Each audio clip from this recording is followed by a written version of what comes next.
This is the URT. You are the URT. Big up the URT. Smash a like for the URT. Subscribe for the URT. Big up, big up, big up, people. We're late. We're a couple of minutes late, but big up to every one of you. Big up Saeed for the raid. Appreciate you. Listen, it's a huge debate tonight. It's a huge debate tonight. Trust me. You need to hang around for this debate. We're going to talk about where do we go from here in terms of where we find ourselves, the position we find ourselves in the league. What does it mean? Where are we getting to? Is Amorim abandoning his system with three at the back? Has he been pressured by Wilcox and Barada and Jim Derat? Is he doing it only because the injuries that we have and because of the three players that are away on the AFCON? We're going to get into all of that, people. We're going to get into all of that and more. We're going to talk about the transfer as well. What is going to happen? Are these rumors true about the Labour? Is it going to happen? How much is it going to cost?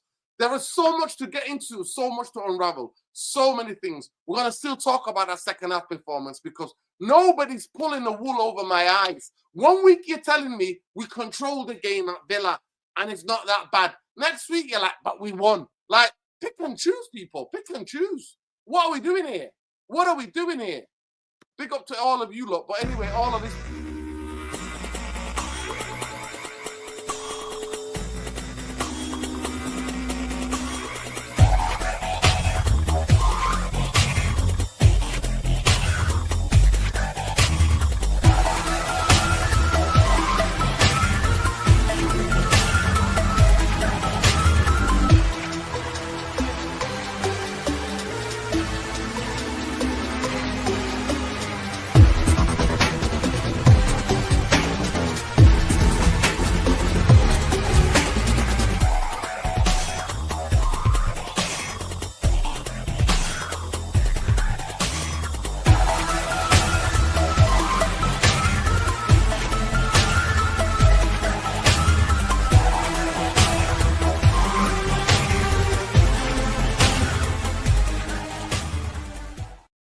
Like, subscribe to the channel if you're not already subscribed, people.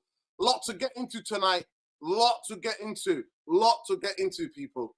We've got so much things to discuss. Where are we, people? Where are we? Where are we? Where are we as a football club? This is the end of the year. Where are we? This is the big question to think. Where are we going as a football club? Are we just in this malaise where we're win 1 week, lose the other, draw again? Are we going somewhere? Is there an opportunity to get Champions League this season? Is there an opportunity? Will the vultures who have neglected this football club move and support Amorim? Or are they just willing to sack him? Have they just given an ultimatum? They either sack him or he has to change the system. Do you think that's fair? Regardless what we think as football fans, should a coach be changing his system? Should he be changing his system regardless of what we think? Or should a coach like him die by his principles? What do you guys think? We're going to get into all that and more, people. We're going to get into that and more. But big up, people. Please smash a like on the video already. Subscribe to the channel if you're not already subscribed. Big up Saeed for the raid. And yeah, I really want to have this debate with you guys. I genuinely want to have this debate with you guys. So big up Saeed, man. Love and light to Saeed always. But where do we start? Where do we start? Well, we start with Andy Mitten on the Talk of the Devils after the game. Somebody send me the link. So Andy Mitten, who's a Manchester United, he's a Manchester United fan, diehard through and through. He was quite critical, actually. He was one of the first people. Him and a group of fans literally went to the FA and tried to speak to the government to say the Glazers cannot own this football club. Well, in the 20-odd years, the Glazers have owned Manchester United. He's changed his tune because of Jim. Now, he's up Jim's ass, and he is a bootlicking journalist who gets briefed by the club. He does interviews for the club. He works for the club sometimes. He'll do stuff with, like, because he speaks fluent Spanish. He'll do stuff. I mean, he's a fantastic journalist to be objective. But he's a bootlicker. He's a Glazer Ineos. But by that, direct, he is now, because he's in with Ineos, he is by that default a bootlicker of Glazer as well. So he said, basically on the podcast that came after the game, he basically said, well, he has to change his system. He has to change to a back four. And he's only a coach. He's not the only decision maker. I repeat for the people at the back. Andy Mitten said, Ruben Amorim is not the only decision maker. He's a coach. So what does that mean? So now you've got Jim the Rat and Joe Glazer and Omar Potato Barada and Jason Weetabix basically dictating the system the coach plays. Is that where we're at as a football club now? Regardless what we think, I think it was flawed to begin with. So let me get this into you, right? Because we can see this from 2, 3, 4, 5 things can be right at the same time, right? We could see this from a multi-dimension, right? We can see this from a different perspectives. And to me, Manchester United hiring a coach that plays with 3 at the back to begin with is a no-go. It's a no-go. It is an absolute no-go, especially if you are not backing that coach to the hill within the first 2 contracts. Sorry, within the first 2 transfer windows. If you're not changing at least 8 to 9 players within the first 2 transfer windows, then there's no point. There is absolutely no point. No point. No point. There is no point of doing that. If you are not changing it, if you're not changing the 8 players or 9 players within those 2 first transfer windows, there's no point. You're wasting his time, you're wasting the fans' time, and you're wasting your own time. So Amorim's been here for a year now, a year. Inoes have been here for 2 years, and he's their first appointment as a coach. And Andy Mitten, who's in there, who's in cahoots with Inoes, and then by relation, is in cahoots with Joe Glazer and the Glazers, right? Like I said, 2 things can be true at the same time. Andy Mitten runs a fanzine, a fantastic fanzine. He's been running it since he was a teenager. He is a diehard Manchester United fan, a Mancunian from that side of town. He knows everything to know. He knows so many stories. He's a very interesting journalist because he used to write for 442, if you remember that magazine, 442. He goes to the most obscure places in the world and writes about football culture and fans and clubs. He is somebody who's rooted in the best of traditions of working class, like fandom and culture of football. Fantastic journalist. But since Jim's been here, he's become a Jim. He's that far up Jim's ass and Ineos' ass. He doesn't know who the fuck he is anymore. And he came out with the words that Ruben Amorim is not the only decision maker when it comes to what system he plays. What system he plays. That is incredible. So now, and he didn't specify and say, right, Jason Wilcox and Amorim discuss tactics every week. They review each, Jason Wilcox, a director of sport, reviews Amorim's performance, how the team's going, how they do that. They have a conversation. They've come to an understanding. He doesn't explain any of that. He said on that Talk of the Devils podcast, Amorim is just a coach. He's not the decision maker.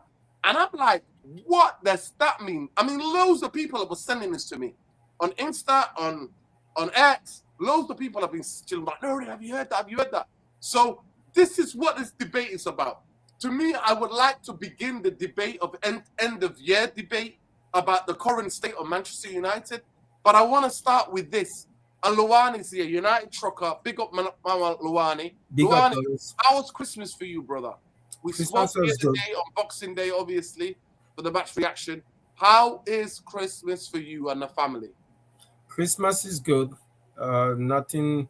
We just went through the regular routine, the gift, and everybody's healthy, so I'm grateful. We're just waiting for the new year at this point. That's great. That's How great. about you? How about you? Yeah. Chilled. I like it. Chill, man. Chill. Merry Christmas to everybody, by the way. Merry Love and Christmas. light to all you lot. Luani, this is the end of year debate. The debate could just be me and you. Maybe Bombay is going to join. Maybe Jarvis is going to join. Maybe Ben will join. But we've got the chat, me and you. And I'm going to start with this. I don't know if you heard before you jumped on, but Andy Mitten, who I've explained, is a diehard United through and through. He's actually one of the most courageous to begin with. He was so anti-Glazer. But now, indirectly, because he kisses the feet of Jim fucking Glazer, he is now, the Glazers have won him over. And now he's a bootlicker and he's up Jim's ass. So I am so heartbroken and disappointed because I really like him as a journalist. Because like I said, he's not your typical British, the rags like the Sun or the Mirror, the British tabloid kind of journalist. He is actually a very interesting, and he's got so much of his writings throughout the years, like clubs in Latin America, clubs in all different parts of the world. He goes and meets United fans globally, wherever they are, and writes about them. He is a diehard football fan, big Manchester United fan, big Manchester journalist, like, Mancunian working class journalist, right? And now he's succumbed to the bootlickers and, well, he can't beat them anymore, so he's joined them. And now he came out on a podcast and said it's not up to Amorim anymore about going back into back four and changing his system in terms of specifically the 3-4-3 or 4-2-3, 4-2-1-1-3. You know what I mean? Whatever the system they're playing, like 4-3-3. And he's like, it's not just up to that. And I'm just like, what the hell is going on? And what do you think about that? And I'm quoting him because that's what he said. He didn't explain anything. He just said, Amorim's just a coach. He's not the main decision maker. And you're like, what? What do you think about that? Whether you like the system or not, because I said to you, Luani, I would never in my life have hired a coach that plays three at the back for Manchester United. I will stay true to the traditions of the football club. Whether we're winning or losing, I will stay true to the system that we play. Four at the back, we pack out the midfield sometimes, and we'll play three up front with two attacking guys who can cross the ball and who can score goals as well. Okay. Yeah, you started by saying that Andy Mitten, his past is more of an anti-Glazer. Obviously, you know more on him than I do. But my question to you is, what evidence do you have? What evidence suggests that he has been turned?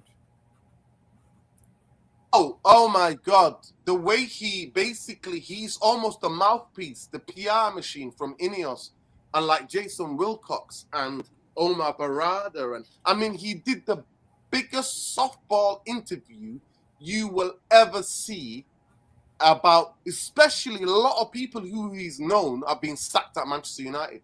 A lot of incredibly good people. And he not said anything critical.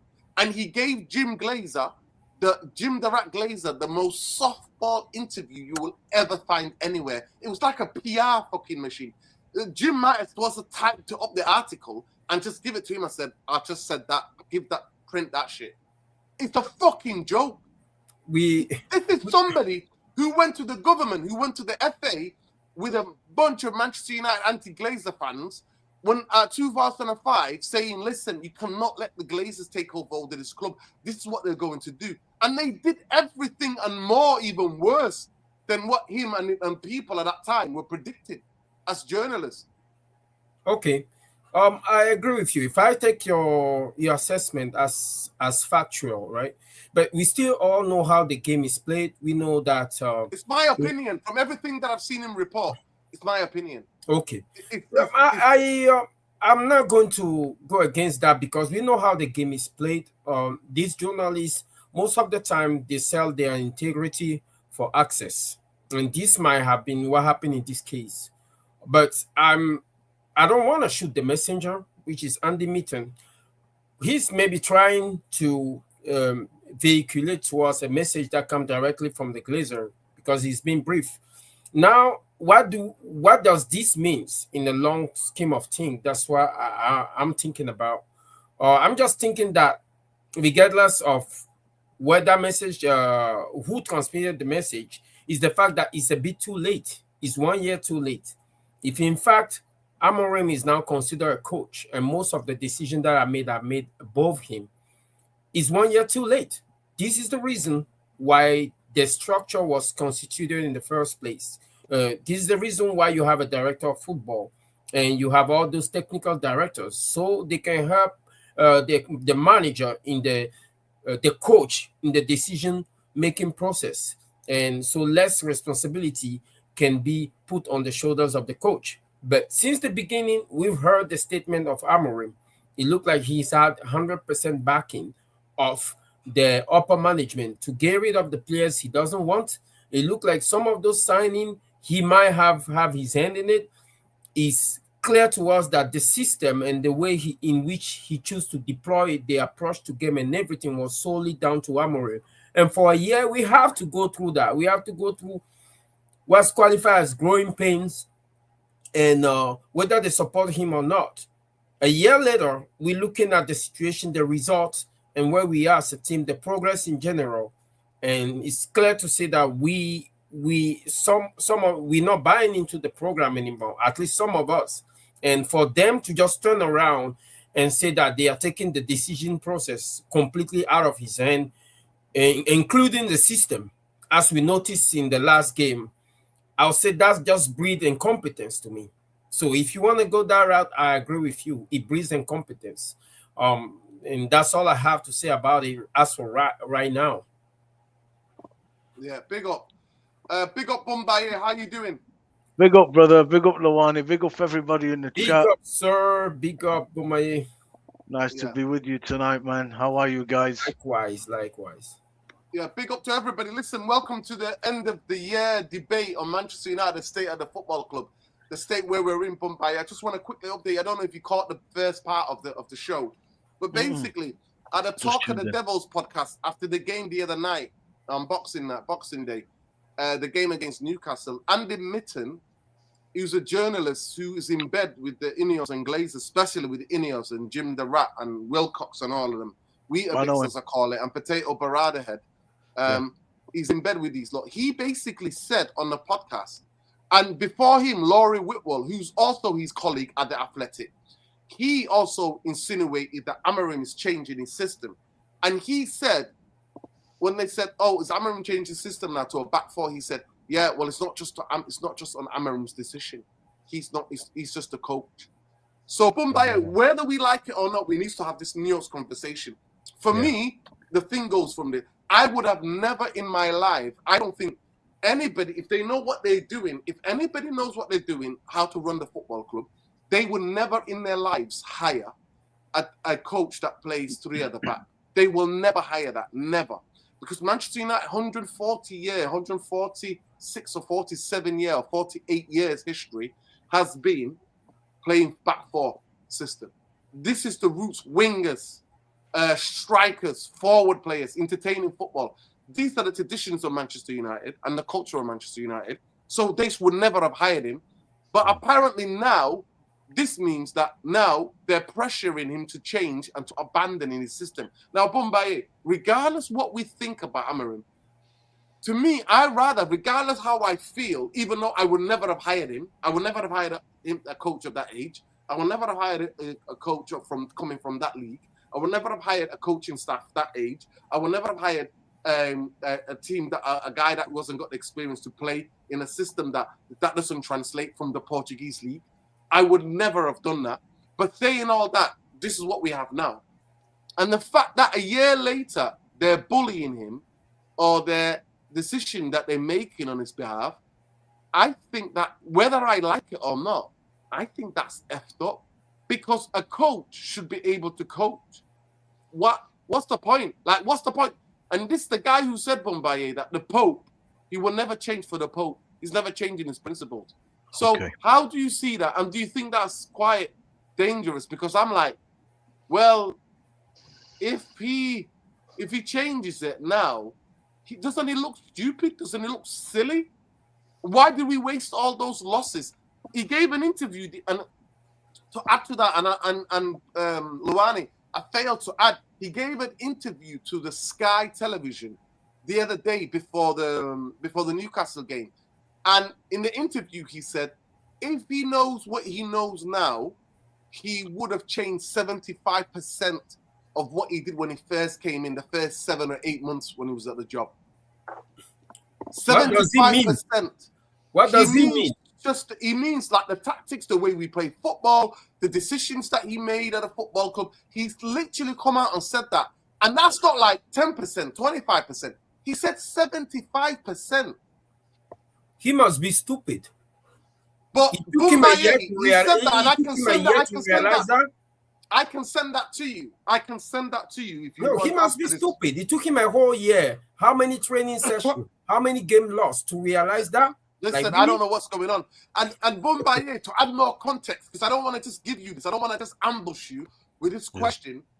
To add more context, in the presser before the Newcastle game, he said this. Yeah. He publicly acknowledged implementing a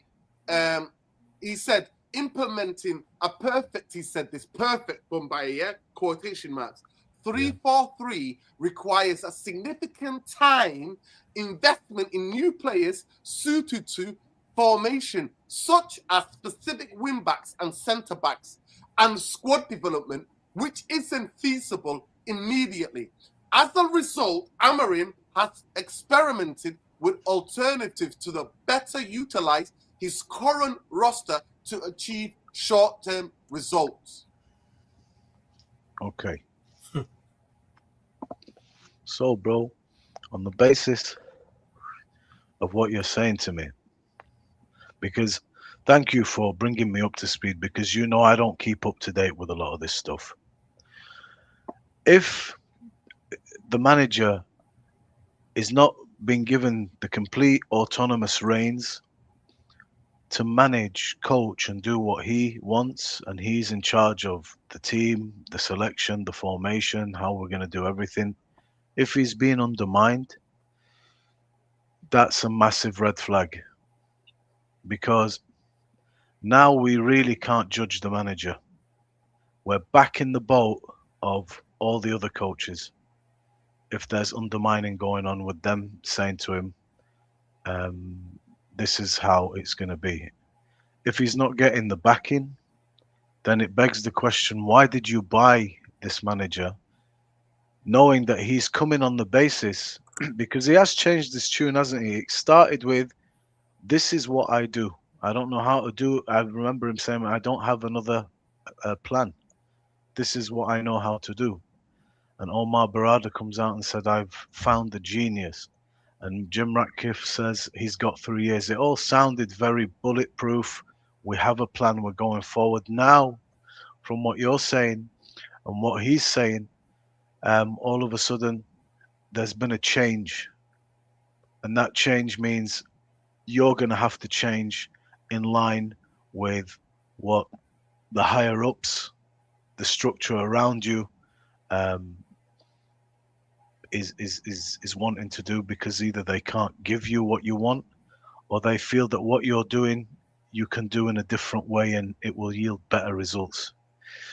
So this is a major red flag in any club, when the management and the people around the manager who are resources for him to call on and work with, their sales are not in the same direction. This is going to cause a lot of problems.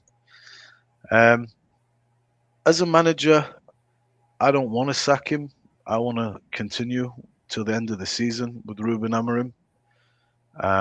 We are in a healthy position in the league. It seems like we're not the only team this season that does a step forward and then one or two back.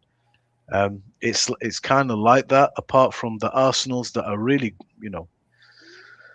and the cities, and Liverpool seem to be getting their mojo back a little bit, and now Villa. But everybody else, look, Chelsea are faltering, Newcastle are faltering, Spurs. It's been a bit of a weird one, and we're not immune to that. But we are sitting okay in the league. Everything's still to play for. Football-wise, bro, there's nothing consistent. from week to week where you're thinking, wow, we're getting better and better and better and more consistent and more consistent. That's difficult. And right now, there's a lot of injuries to very important players in this team, starting from the back, because the backups are good, but they're inexperienced. They're young lads, so we can't go in too hard on Euro and Heaven if they do make mistakes.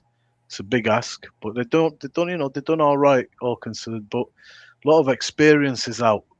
A lot of key players is out. De Ligt is huge for us. Maguire's experience is important. Mazraoui is really, is solid usually. If Euro's confidence is bad, he could be there. Then you've got the best thing about this team is at the AFCON in a time where we play 4 games in 11 days. So I empathize with these things because I did with Van Gaal and I did with Jose and I did with Oli when we did. When it happens, it's like if City lose Haaland, they're going to have a problem. If Liverpool lose just Van Dijk, they're in trouble. So we're definitely no exception to that rule. So midterm bird's eye view, I'm agree on the basis of what you're telling me, we have a big problem now all of a sudden, which is just definitely not what we need, man. I was hoping to just put all that behind us and focus on the football, but it seems like there's a contradiction between what the manager started out saying, what he's saying now, and the reason for it is the people around him. The vision is not shared long term. So maybe that'll affect how long he's actually here. Or he will start taking a lot more bullets than he needs to if he's going to continue on their plan, but taking the heat because it's not going right. And what we can't do is, if they're meddling in his work, we can't let them get away with that. So that's pretty much what I make of it. I just want to say, MB Creator, big up that profile picture. Very nice. But that's, I'll start with that opening statement, bro. Let's see where we go from there. Yeah. So both of you have answered it.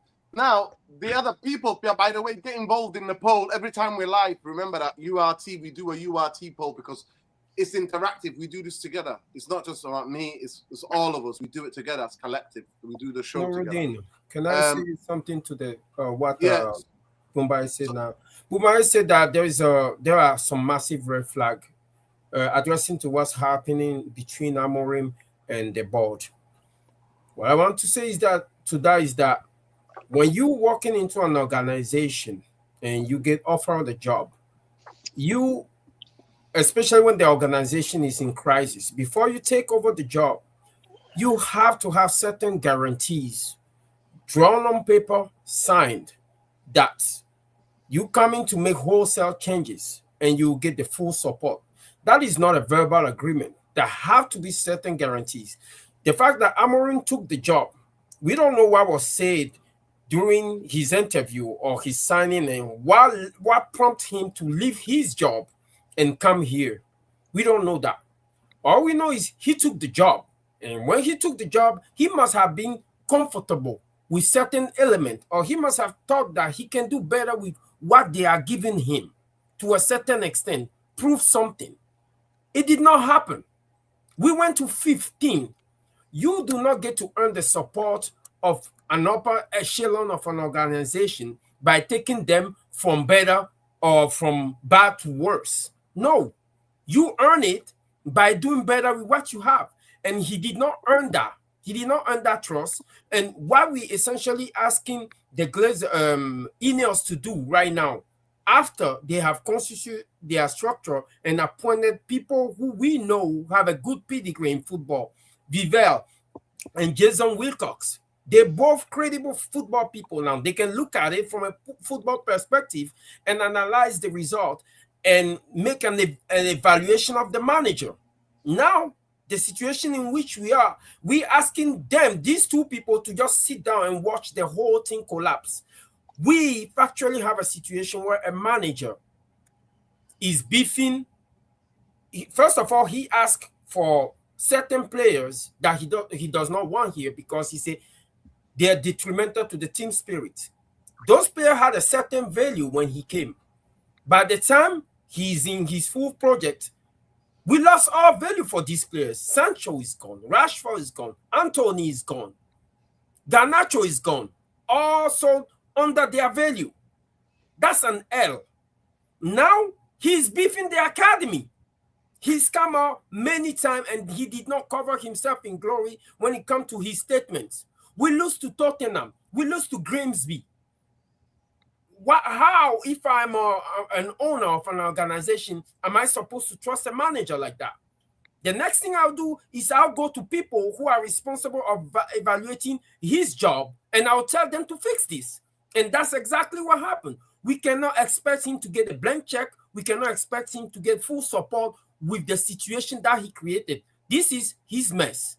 And we cannot also blame Jason Wilcox and Vivell for wanting to take over at this point and just limit his powers, turn him into a coach. We cannot. Because to suggest that they sit down there and watch what's happening is the reason why the structure has been constructed in the first place. Bumaye, you said last week that we can see when this Inoes came in, we can see the hierarchy constituted. Now we know who is playing the role, and at that point, when things go wrong, we can assign responsibility and hold people accountable.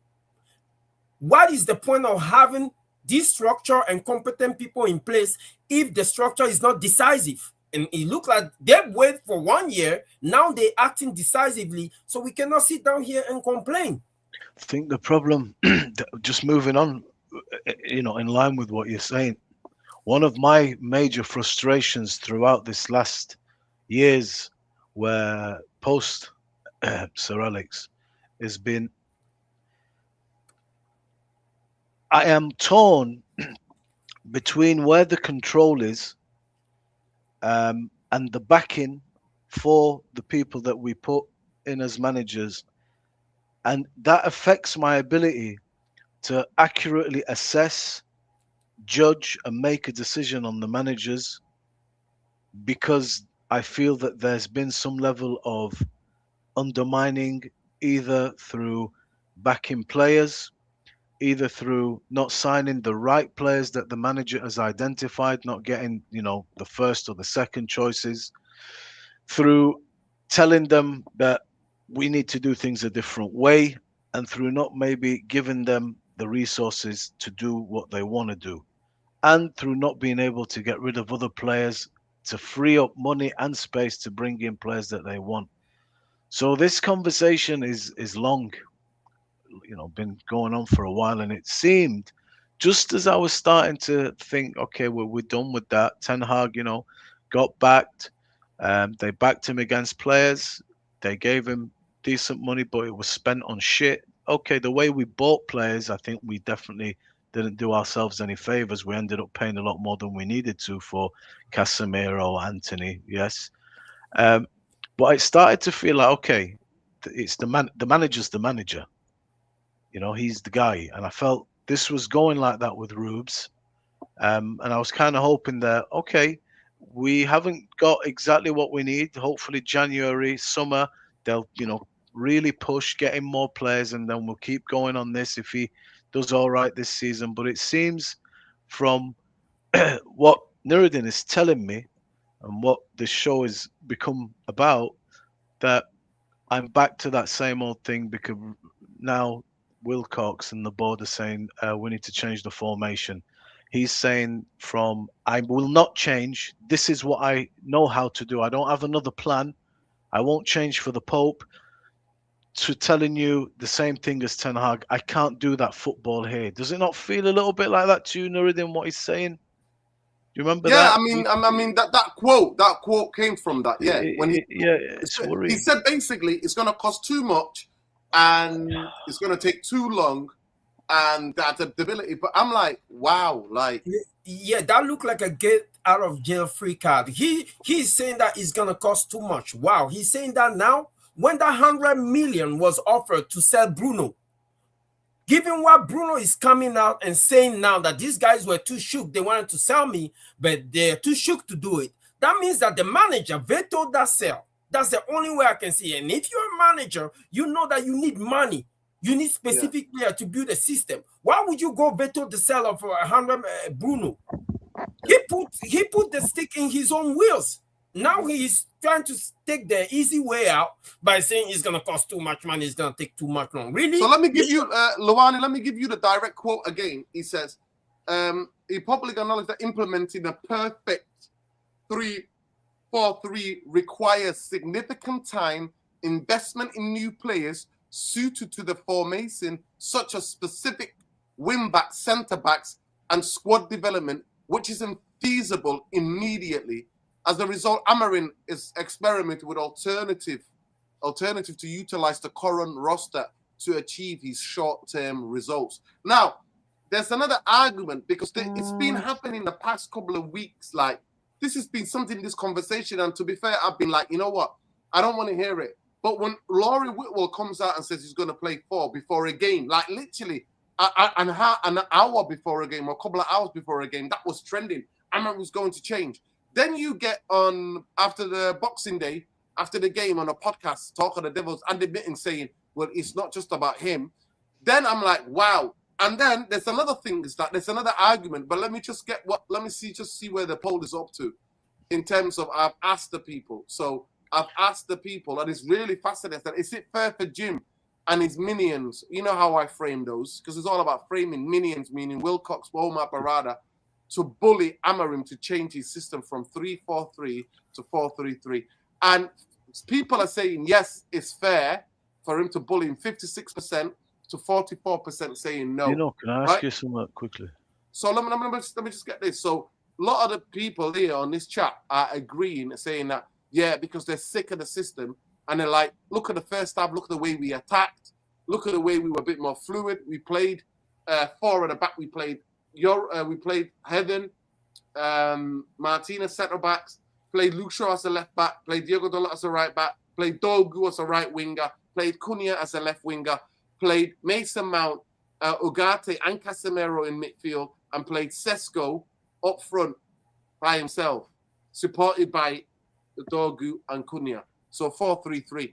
But I've read other articles, and I've been doing some research around this. Some people are suggesting this is only temporary, and certain people suggesting this is only temporary because we're missing 3 players, and because of the injury to Maguire and De Ligt, that's why he's doing this. I just think, for me, I think and then I saw the Sky interview, which was alarming, because he said in the same sentence, Luani and Bumbaye, he said, I'm only young, I've only been coaching for 6 years, I'm still learning. This is what he came out with, this is what he said. Go ahead, Bumbaye. Bro, when you read it a second time just then, now it seems that he says, in the immediate,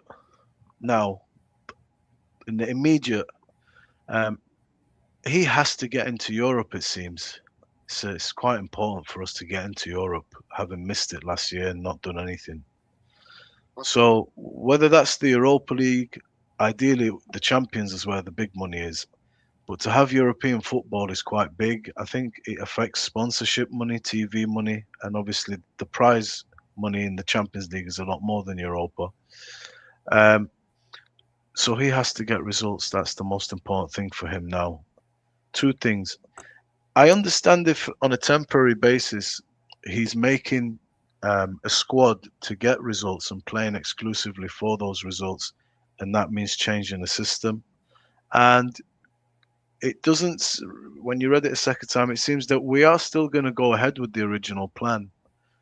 And then we will have to see where the backing is, whether it's in January or the summer. Now, January is a tough market with players moving and prices are high. So I don't really see us doing anything. Probably more like the summer. We'll have to cross that bridge when we get to it. Yeah, I mean, Bumbaye, but you look at this, right? In that first half, we looked right. Then he went back to 5 and we sat back and looked like horrendous. So let's get it. Let's play the hypothetical game. Okay. Imagine we go 4-3-3 for the rest of the season. We get into Europe. And also, and some anyway, 4-3-3, and then for a month or two, and then he tries to revert back the other way, and then we start losing games. What happens then? Yeah, that's the problem. You see, every game that we're not playing the system he's trying to train us in is time lost. And if you get used to 4-3-3, you got to get used to back to the other one. I don't know. There's certainly a point to be had there, bro. It might put us back a little bit of time. They might revert back and think, nah, man, we were doing good with 4-3-3, or now we've got to get used to it again. So that's possible, 100%. That's possible, bro. You know, But yeah, go on. Yeah, Rob. I mean that's the question, and I'm gonna post that. That's the next thing. That's the next poll. What happens if he goes 4-3-3 and then we start playing a bit better and putting better results together, and then he wants to change back when we get the players back, like from AFCON and stuff like that. Go ahead, Luani. No, the thing with me is when he came in, he have a certain charisma about him, and he talk about his system and how it is a non-negotiable situation. He talk about the Pope and all of that, and he asked for certain players to be cleared out, and those are players that were important for the team. Those are first teamers, and the board backed him to that extent of clearing those players out, even under their value. When the transfer window came, after that window, he never came out and talked about he didn't get his signing. So I suggest that everything was going fine. I would respect him more right now because he already threatened 2 times that he was going to quit. So I would respect him more right now, more so 3 times. Good, right?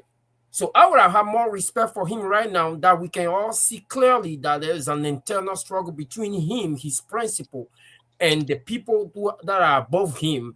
He can turn around and say, "What, these guys are not allowing me to do what I want to do. They did not support me in the transfer window, so I'm out."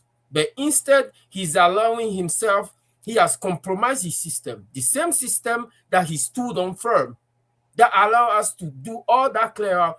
He compromised now, and it looked to me that this is a situation in which he just sat back and be like, you know what, I'll just do whatever these guys say, even though I don't believe in it, and I'll just collect my my money and no.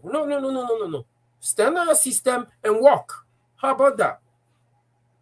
You know, it's a matter of integrity at the end of the day. He's not a leader. I don't look at any press conference he's giving and see him commanding the room or commanding the narrative. He's always the journalists are always getting under his skin. And as a result, he is sacrificing his players in the way he speaks about them. It's not right. You know, it's an interesting situation. I think I wanted to ask you two, right? Obviously, it's the end of the year. We've started this new season. And actually, I'm gonna put it to you, Luani. What about if we start 4-3-3, fans get used to it. Even if we're losing, we're winning, we're drawing. The football looks better with 4-3-3. We're structurally settled better. You know, you have to do a lot to win games, innit? You have to do a lot more than just being structurally set up. It helps if you're structurally set up. For me, it helps the team function better. And then there's potential to win games because you have to earn those games. You can't just turn up, get 11 players on a football pitch and think you can win a football game. Do you know what I mean? Football doesn't work like that. You have to earn. Oh, big up, Sean. Merry Christmas, Sean. Big up to you, King. I hope you're well.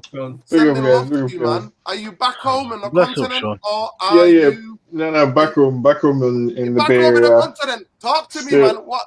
Yesterday must have been going off Nigeria's 3-2 win over Tunisia. Osman scoring the first goal. It must have been going off in Nigeria. Where are you, Lagos? No. I was in the US the entire time, but like I was in Texas, then I'm back in California though. But yes, happy for Nigeria. Although I'm not really going to pay attention until we get to like the semifinals or something. I'm not gonna get my hopes up because the points disappointed me. We should be in the World Cup right now, but unfortunately, obviously the World Cup is in the US. Who's your African team to support then while you're there? Ghana? No, I'm supporting our boy Ahmad. You know, most likely. Ivory Coast. I think Ivory Coast. Also, in terms of their team, they're probably like the strongest team. You know, best situated to go far, or Morocco, basically. Or Senegal. Any What about African team, Senegal? So or Senegal. Senegal, but yeah. Yeah. But mostly maybe our boy Ahmad. Okay, listen. How was your Christmas with family and everything? Do you have a good time, good trip? Lots of food, man. Lots of food. Still recovering You fought a from all couple of the stones, eating. yeah. Yeah, nah, yeah. lots Yeah. of lots of food. That married life as well, huh? Okay, we get you. So listen, it's a huge debate, Sean, and obviously, we're grateful for you to have joined us. So Merry Christmas. I hope you had a great one. I hope the most important thing, everybody's happy and healthy. I just wanted to make sure there was some balance on the panel, Yeah, right? this is where So we're at. somebody This is where we're at. This is to huge defend debate, Amorim. and I didn't want to leave getting both. Bumaye hanging. No. Of course. Listen, to be fair, I'm not giving my opinions. I've just laid out what's being said. I've laid out what's being said. I've laid out the direct quotes from Amorim. I've laid out the direct quotes from Amorim in the presser the other day, where he gave an interview to Sky Sports where he said he would like to change 75% of the decisions that he made in the year that he's been in charge from last season and everything else. So I'll kick off with you. Is it right that, and regardless what we think, Sean, right? Is it right for a guy who said the Pope couldn't change it? Even he got biblical. He brought the Pope's name into it. That wasn't a headline that somebody just tried to, kind of sensationalize. He said it himself. Somebody was like, I'm going to stick to it no matter what. So the first question is it fair that what Andy Mitten, who's in with Inoes, the athletic guy, to say that Amorim is only a coach, he's not the main decision maker, imply that, he didn't go beyond, by the way, to explain what he meant. He just said that as a quote, and I was like, whoa. And a lot of people have been sending that to us. So, and from what he said, the direct quote, what he quoted and said, that it's gonna take a lot of time and it's gonna cost a lot of money, and he has to change it. For now, do you agree? Do you think that's a problem? Where do you stand on it? Because you can stand from many different perspectives. It's not just a yes or no answer to this. It's complicated because you can get many different perspectives. I mean, I feel like the good and bad thing about Amorim is that, over the course of his 18 or 20-month United tenure, he has said so many things, so many contradictory and complementary things that you can kind of pick and choose which one you want to follow. So while it's true that he did say that even the Pope can't convince him to change, he also pretty early on said that he was going to evolve his formation eventually. And at the time, it didn't make sense to me, but he kept saying that he wanted his players to master this 3-4-3 first, and then they would transition to another system. Now, everybody individually can be the judge of whether it's fair to say these players have mastered the 3-4-3. But I think when I saw what Amorim said about how it would be too difficult and too expensive to sign all the players that he would need for his system, my response is no shit, right? Like, but better late than never. If you finally understand, no shit, Sherlock. Really, You no could have shit, told me Sherlock. that from day dot. It's true, right? But like better late than never. And I think, from my perspective, right, I think and he said it tongue in cheek in a way. He said it right that, oh well, we won, clean sheets. Kobe Mino is injured. He played the youth, so maybe we don't need a press conference after Newcastle. And it was funny, but there is some truth to that, in the sense that if we're winning, honestly, who cares, right? What type of formation he uses or how he approaches the game, I couldn't care less. I think the 3-4-3 has always been very flexible. Like, if we're being honest with ourselves, there have always been ways in which at times it looks like it's 4 at the back, sometimes it looks like it's 5 at the back. Maybe that flexibility was part of the problem in the beginning, because the players were asked to memorize 5 different scenarios, on the page, and he was asking them to do too much. So there are many different ways you can slice it, as you said. But I think for me, Amorim always needed to shape this team in his own image, right? And he needed to, and by he, I also mean any manager who will be successful at United. And this is a point I've always been making. Anybody that will eventually be successful has to be given a chance to fail and to fail on their own terms. So he has to have a chance to shape this United team in his image. His mistakes have to be his and his alone. He has to learn from them, improve.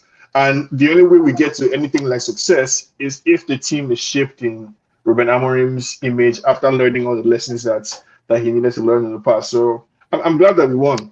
I'm glad that we're giving ourselves a fighting position to be in and around Champions League qualification, because that was always the expectation from this season. I like the fact that Amorim is adapting rather than crashing the ship, because that has been one main critique that I've had of him, that, hey, your stubbornness cannot come at the cost of us winning games.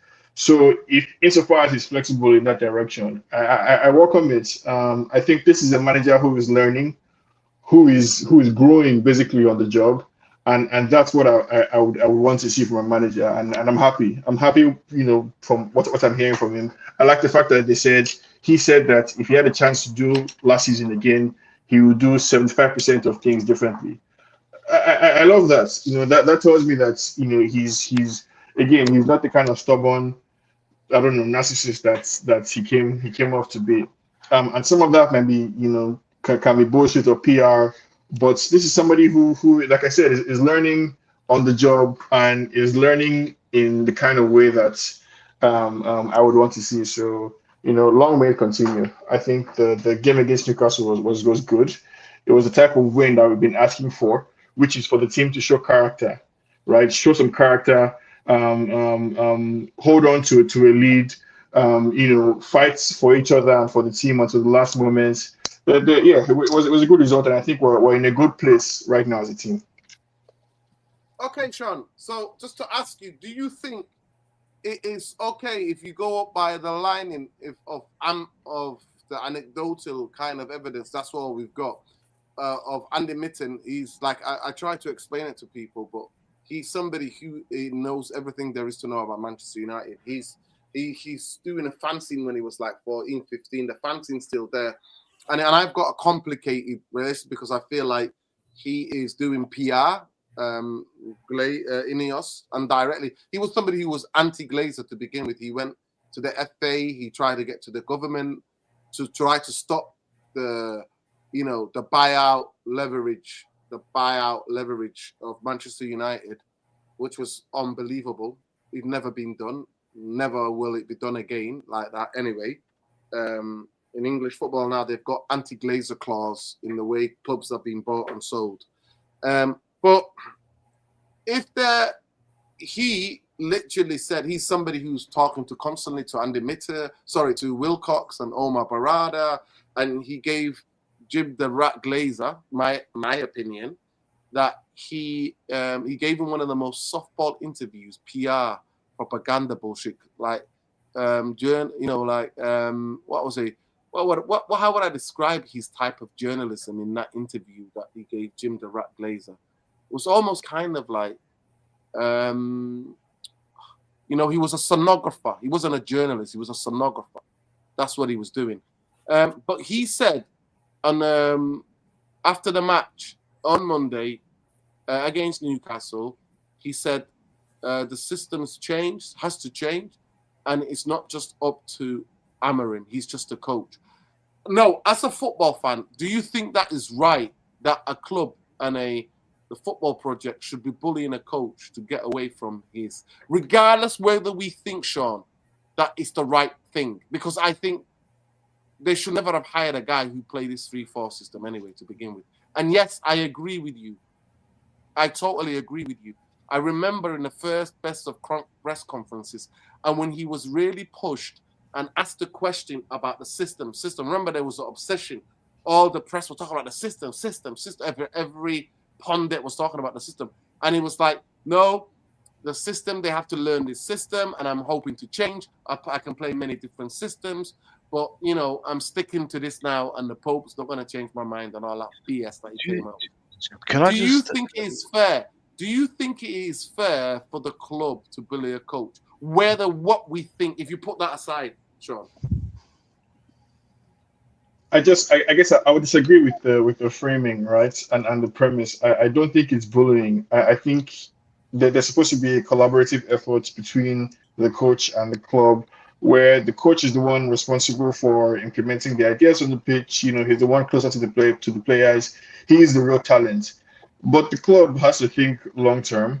The club is supposed to have institutional knowledge, right, on the legacy of both the team and the culture in the country that we're in. So there's supposed to be like a symbiotic relationship between both parties.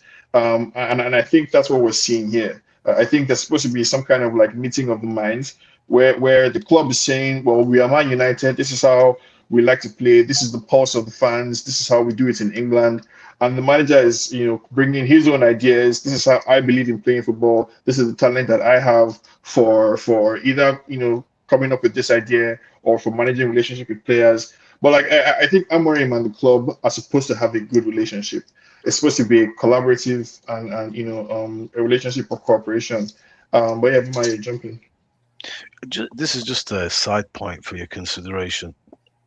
Considering how staunchly his refusal was to change, and he made some quite bold statements about the Pope wouldn't even change me.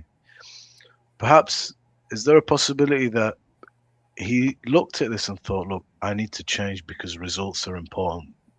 One of the key indicators of my success is getting us into some sort of European competition. And you saw how early he went to protect the 1-0 lead, which suggests we really were playing for 3 points and not too interested in the performance.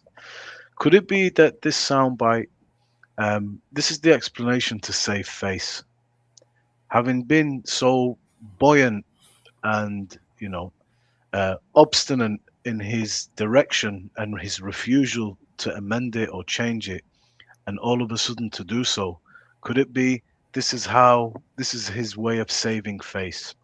He's gone with the fact that I don't have the players, and the results are imperative. And now it's more, if you have heard the change in what he's saying, it's more adapting to the opposition and playing the game in front of us. Could I that think, be a I don't know. possibility? No, I think that an adaptation period doesn't require you 1 year on the job learning. When what's his name, Ragnick came in, it took him a couple of games to understand that he cannot implement his press. When Eric Ten Hag came in, he decided to go pragmatic, at least the first year, and then the second year to go expensive. You don't need a whole year for that.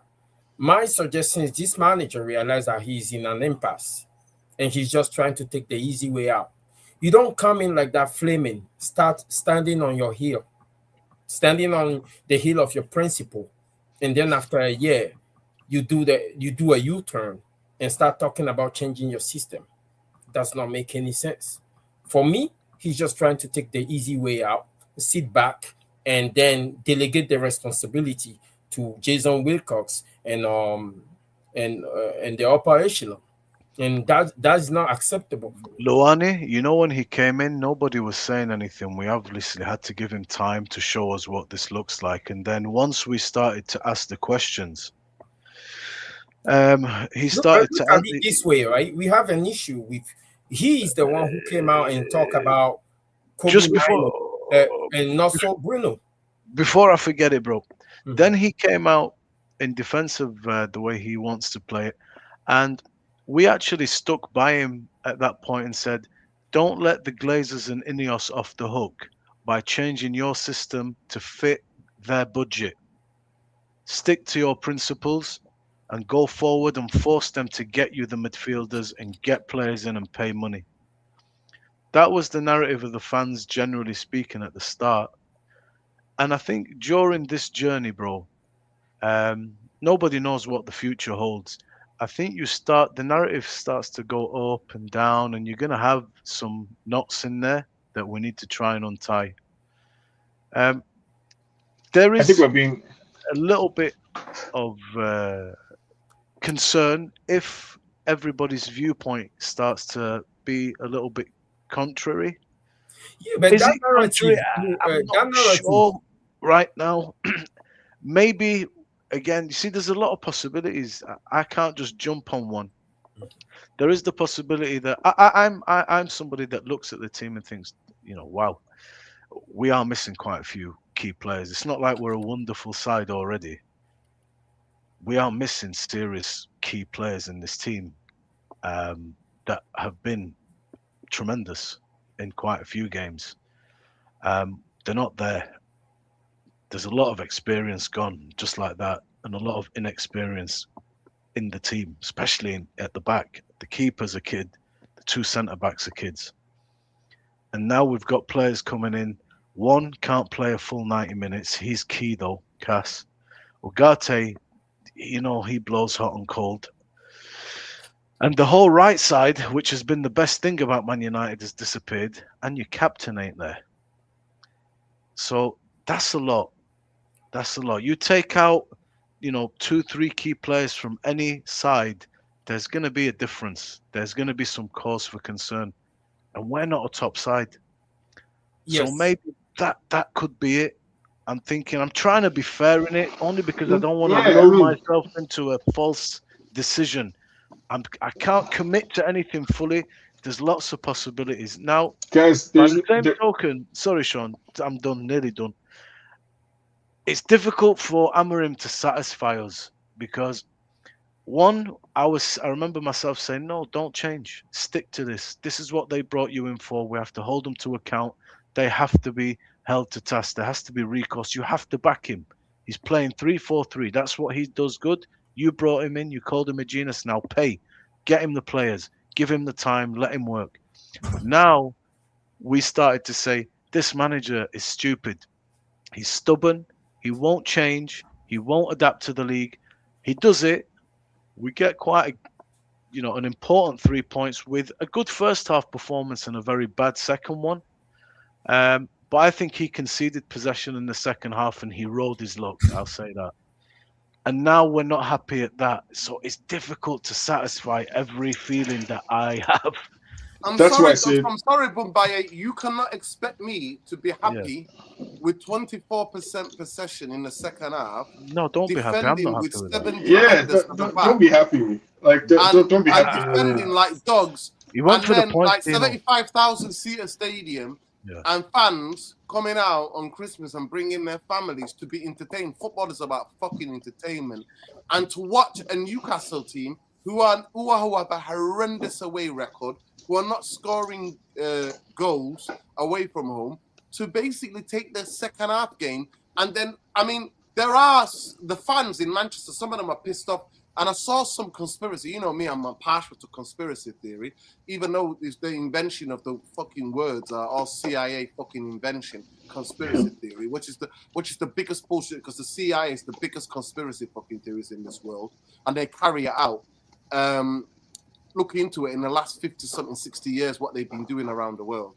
But I'll put this to you guys, that some of them have actually said he brought players on to sabotage the win because, playing with midfield, obviously. No, I'm sure. I'm just putting it out there. I'm not saying I agree with it. I'm just putting it out there. This is how some of the fans were so enraged. I was enraged. I didn't go into the conspiracy, but I was enraged, and I have been enraged since the beginning of this season. His in-game management, bringing on centre backs, changing players in the last minutes of games, and all this stuff that he's tinkering is costing Manchester United games and goals. So he got away with it because he's won the game. You know what I mean? He got away with it because he won the game. Let me finish. I even know, Bumbaye, your defense for the Villa game was we controlled the game. Look what we did.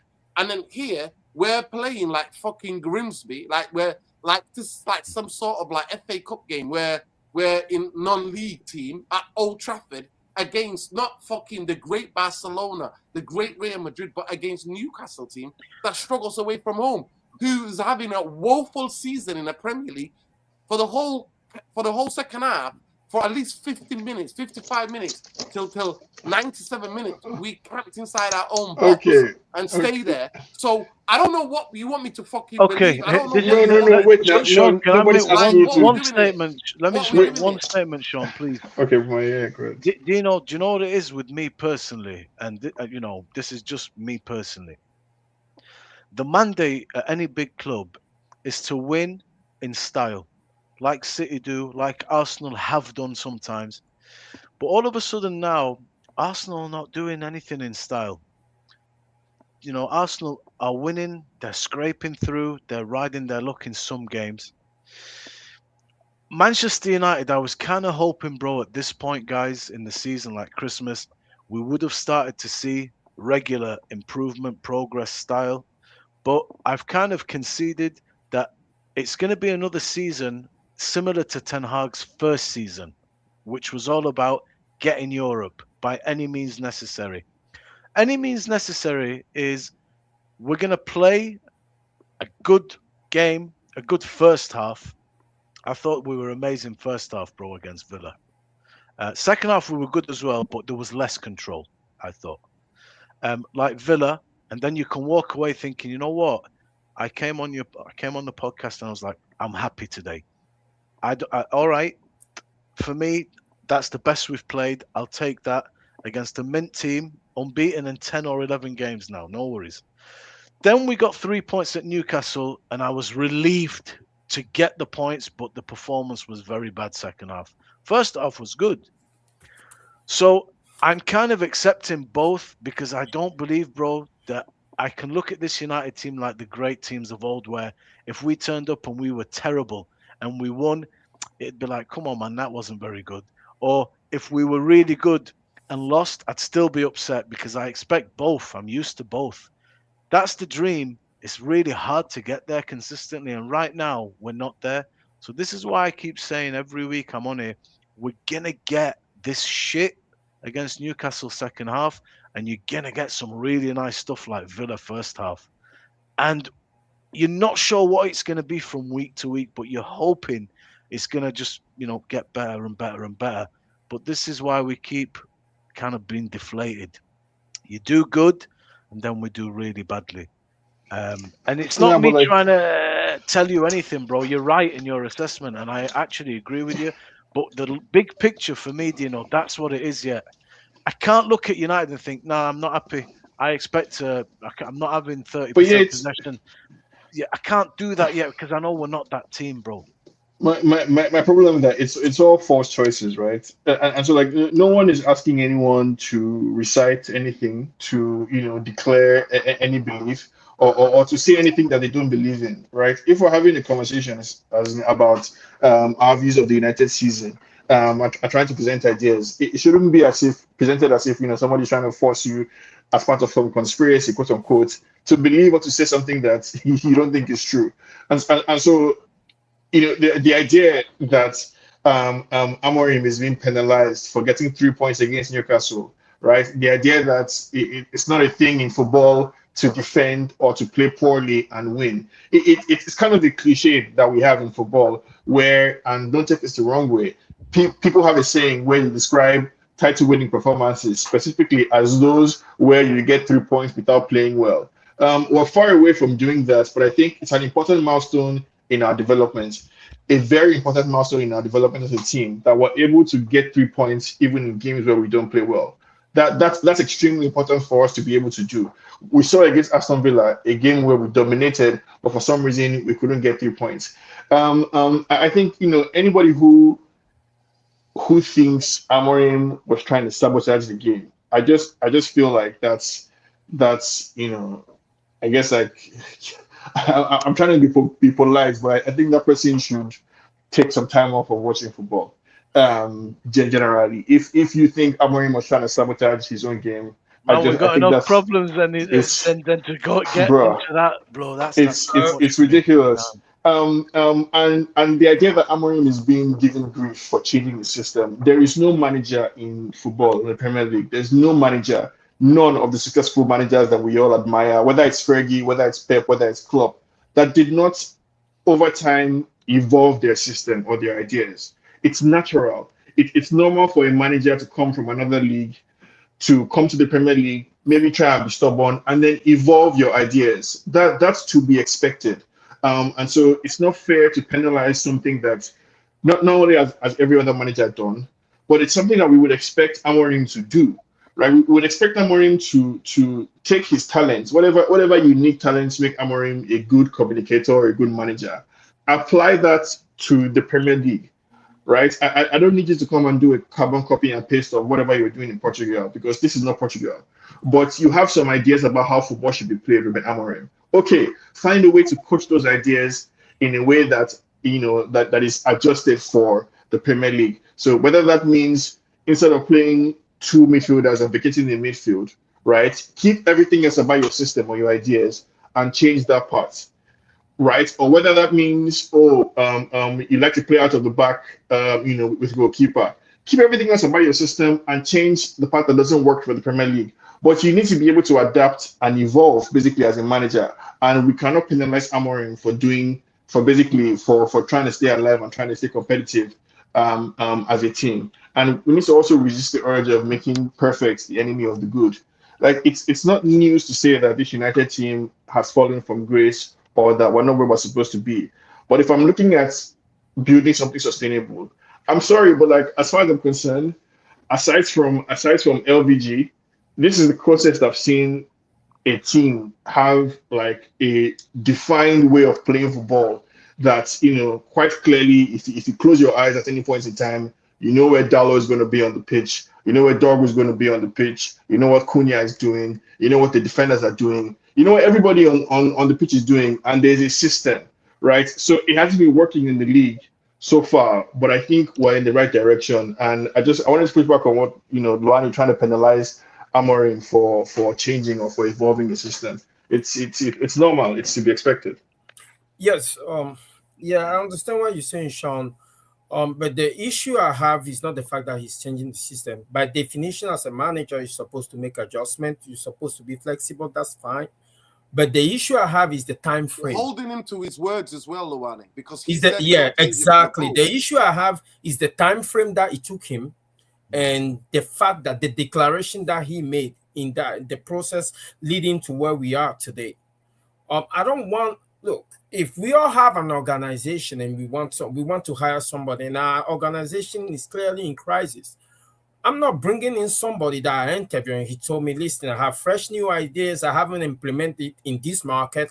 I can't give you the guarantee that it's going to work. And then when I start seeing that it's not working because we end up at 15th, then we have another season where we've made a lot of sacrifices. I mean, we've ushered out of this team first team players that have a certain value. We've made a lot of sacrifices to achieve what? Inconsistencies. I have the right to look at it from a perspective of a fan and from a perspective of an owner.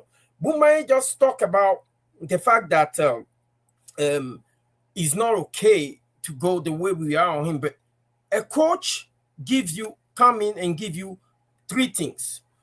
The people who are the head of the organization, they are looking at their balance sheet. We as fans, we're looking at performance. The bosses are looking at results. We're looking at performance. We're looking at hope. The results are inconsistent. Then you can look at the table and see that we level with Chelsea. But at the same time, when you look at people who are on the top of the table and how far we are from them, tells you exactly the measure of our progress. If you look at the bottom of the table, how far we are from 13, we are closer to being 13 and 11 in that mix than being somewhere on the top of the table as a reflection of exactly how we're performing.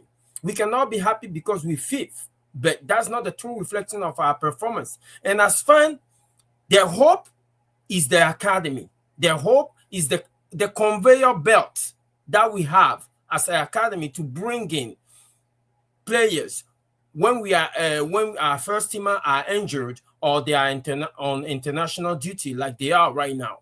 We cannot use the fact that we have people out, which is a recent occurrence, because up to 2 games ago, everybody was dead. The team was complete, but we were still underachieving.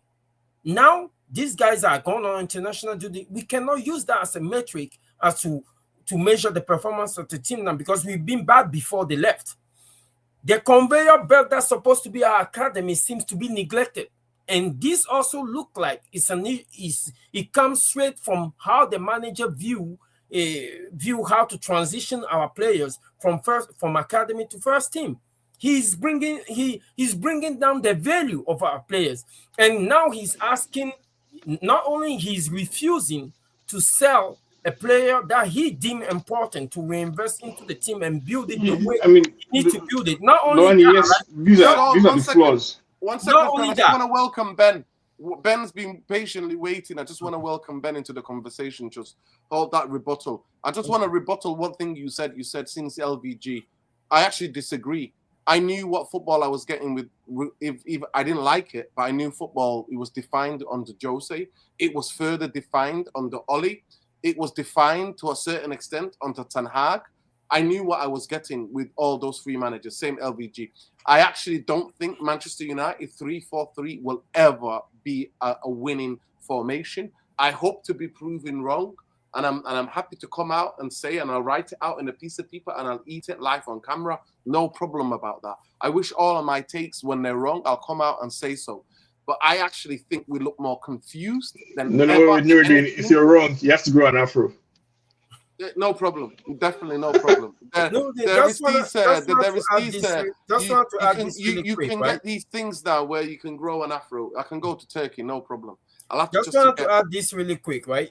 We just missed out on the signing of. We just missed out on the signing of Semenyo. Now Luani, 1 second, please just hold that. Luani, write that down and just hold that point. I just wanted to rebuttal that. But Ben, welcome to the show. This is the end of year huge debate. We appreciate your presence. Big up to you, up the Irish, United Ireland. Big up to Celtic. I watched the highlights of their game the other day. The win. I hope they smash Rangers.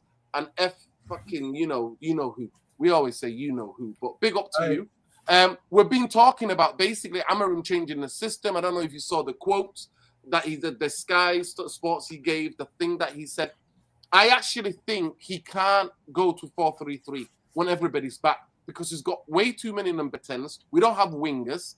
Other than if he only plays Ahmad and Mbeumo as wingers, we can't really play that system. So I think it's going to be temporary.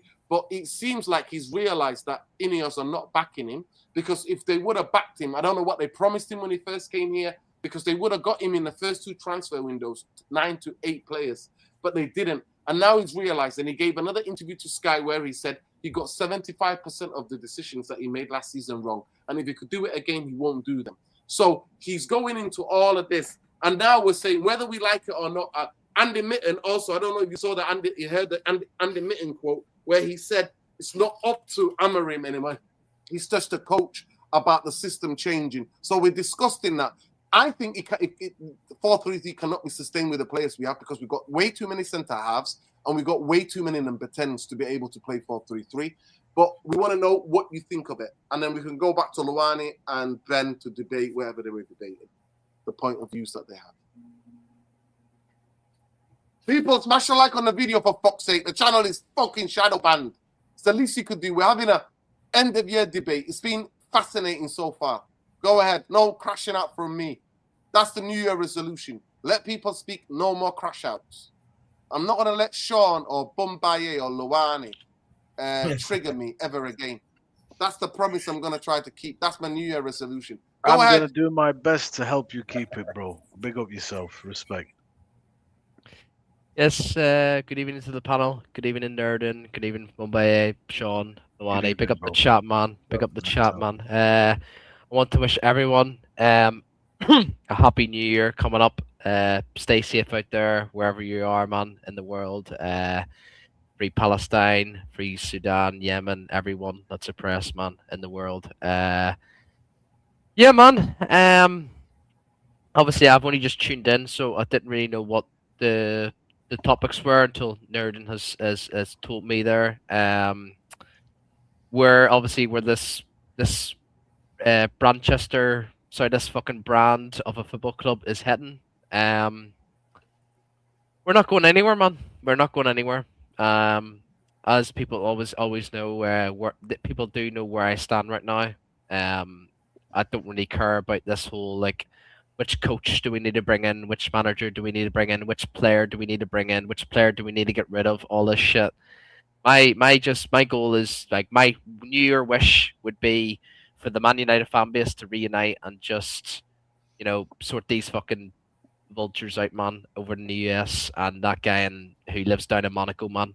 Because what I'm seeing right now, especially with Nice as well in France, like what I'm seeing in that with that club, it's gonna happen to Man United. It really will because and like I said, what I asked everyone who attends that stadium every home game, what how much more pain do you want, man?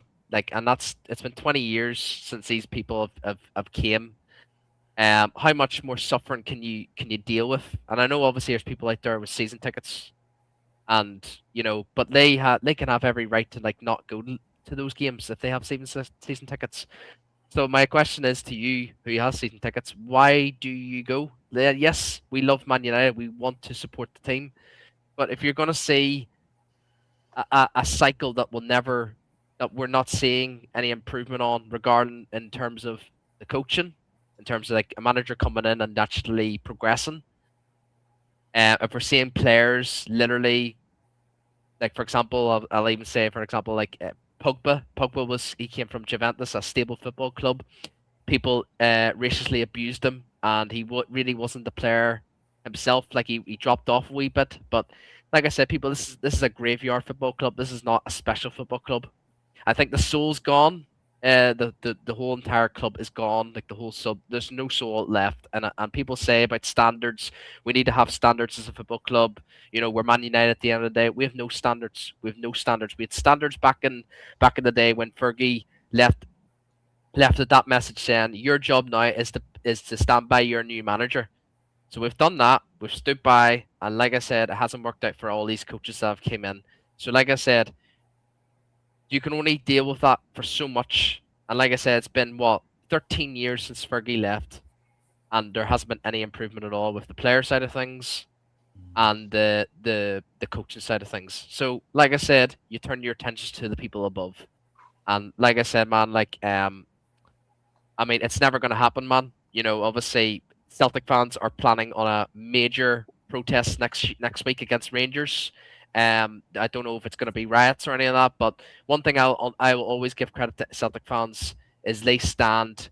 They don't like to take shit even after if it's only a few weeks, because this manager that's just came into Celtic, he is absolutely beyond dreadful, probably worse than Ruben Amorim right now, because it's just loss after loss after loss. But one thing I'll always stand by the Celtic fans, they do not like to be silenced, and they want their club to be a special football club. And that's why they already got rid of one of the chairman or the CEO. Yes, they already got one of the chairmans. They already got one of the chairmans, and like I said, there was a planned riot. Now I don't know wherever it was. You mean Recently there, but it was a few months. Civil Yes. That's what I meant. But like I said, they did some stuff to Celtic training ground. I don't know what it was, but it was what I've heard, because I have a friend in Scotland who's he goes to the university there, and he supports Celtic, and he says it was mad. Like he says, it actually felt like the 2005 era when the Glazers took over the club, and the Man United fans were blocking the Glazers from going into the stadium at the time. He says it was that bad. Like, it was probably worse because the Celtic fans they believe their voice isn't shared enough. And like I said, it's such a special football club. And like I said, man, when it comes to Celtic compared to Man United, it's night and day, because Man United is the biggest club in the world. But like I said, the fan base just are falling for this gaslighting shit for 20 years, man. And like I said, man, do what you want to do. Like, the people that everyone who goes to the stadium, do what you want to do, because this 2026 now we're going into, I'm going to be coming back here on Nerd's channel again saying, we're back here again, people. We're back here again. Another year with the Glazers. Another year with Inoes. And no, Sean. Nope. Let me finish. And like I said, bro, I mean, everyone could say, obviously, I have a massive agenda on Bruno, obviously, Dallo, all these players. But it's got beyond them now. I don't really care if Bruno's at my club right now or not. I just want to get these bastards out first. That's my objective. And then I then go for, like, obviously everything else, the coach, the players, and anything, obviously the system or whatever. Just be united, man. And that's my new year wish right now, is to everyone to be united and just see the vultures these people are, and obviously Inoes are. But yeah, man, look, in terms of Big up, listen, Amorim's- Ben. Big up to you. Big up to you. Always stay on point and you stay to your agenda. What you want, but you never answered my question. But big up to No. One second. I want to read this out. It says, Ben, I didn't you hear. never question Nuruddin. Why do you always? Why he always goes? I go because at least I sing anti-Glazer songs at the stadium, and if I don't go, the next person is somebody who's just gonna sit there, who's not gonna say anything, who's gonna go to the store, Guys, who's gonna buy things. And just to Let me finish, on. please, because that's the thing where I crash at the most when I don't feel like people don't. Go And ahead. I want to respect everybody and let everybody finish as well. Take the same advice from myself ahead, bro. as well Go ahead. as all of you guys. But that's why I go, because. But I'm not gonna lie to you, digital. There's gonna be a time where me being there is gonna be pointless, or me singing anti-Glazer songs is gonna be pointless. I am not at that time yet. I don't play football anymore. I love going to live football. If there was another fucking football club that played good football, that had values that are in Manchester, working class culture in Manchester, had values similar to what United used to have, then I would go and support them. But I don't. That club doesn't exist. I used to go to FC United games, and I will continue to go to some of those games. So I just like going to watch sport. Whether it's the women's team, I go when they play at Old Trafford. Whether it's basketball, I like going to sport events. That's what I'm into. I don't drink. I don't smoke. I don't do drugs. I'm not into. And by the way, I don't judge people for doing any of those things as well. There's zero judgment. Who am I to judge anybody? I'm just saying that is my vice. Going to watch live football is my vice. That is my thing, right? So that's why. And because I was brought up going to United. I was going from Mumbai, I will tell you. We were going there from the age of 11, 12.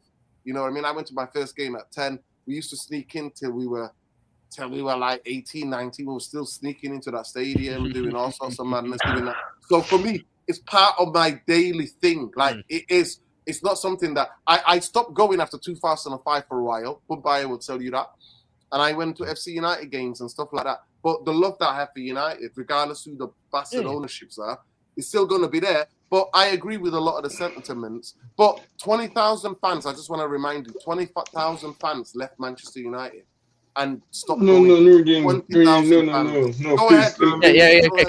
Let me just jump in here. No, wait, Ben. Let me just jump in here because I think we have to really push back against this like doomerism, this really like doomerism.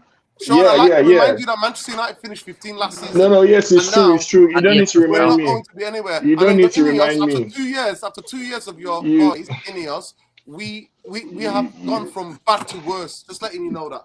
Yeah. You don't need to remind me. And I'm calling you doomerism because I like what you were saying towards the end of your comments, right? Which is that our love for United as United fans was not transactional. It wasn't rational in the first place. It wasn't necessarily because of anything that United gave us that we love them in return, right? We're fans.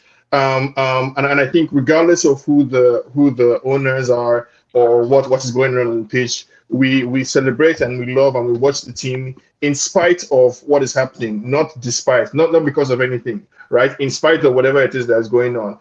So it's not conditioned my support for United necessarily or anything. It's the source of great frustration and great pain to me as a United fan, right? And people around me know that, my wife knows that when United lose, my whole day is ruined. The entire week sometimes is ruined. So it's not rational or anything like that in the first place. And this idea that like the last 20 years or so have just been complete, it's not true. There have been many false dawns as far as I'm concerned. There have been many false dawns post-Fergie, times where it seemed like, we were ready to take the next step, but for one reason or the other, mostly because of the failures of the ownership, we did not sign the right players, we did not keep the manager long enough, we didn't back the manager, we didn't do what we're supposed to do to get us to the next level.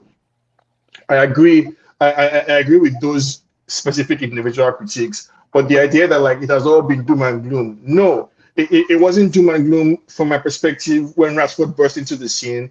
The original Rashford, Marshall, Greenwood trio was a great time to be a United fan. Like I've had fun.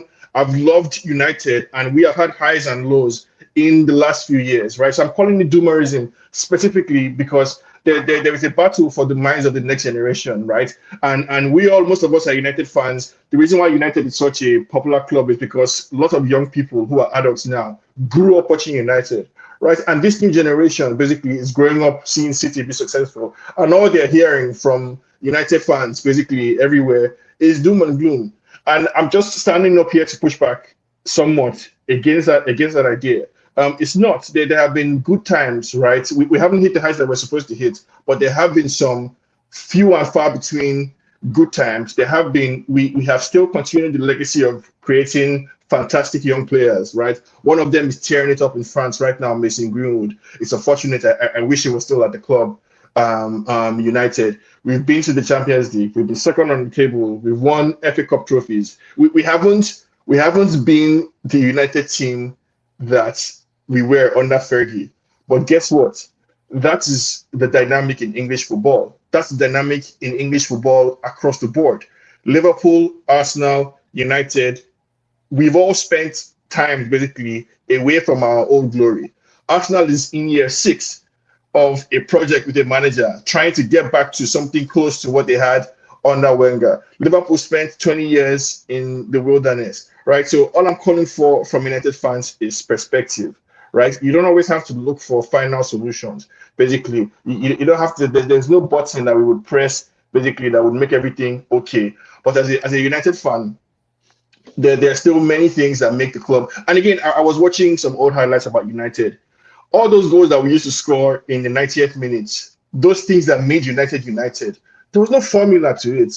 It was belief. Like our moniker, the stadium is called the Theatre of Dreams, not the Theatre of Tactics, not the theatre of style of play or the Theatre of Formation, the Theatre of Dreams. We are a special club, basically, unique in our way of approaching football. And it's about the belief, essentially. Like that has to be at the core of whatever it is that we're doing.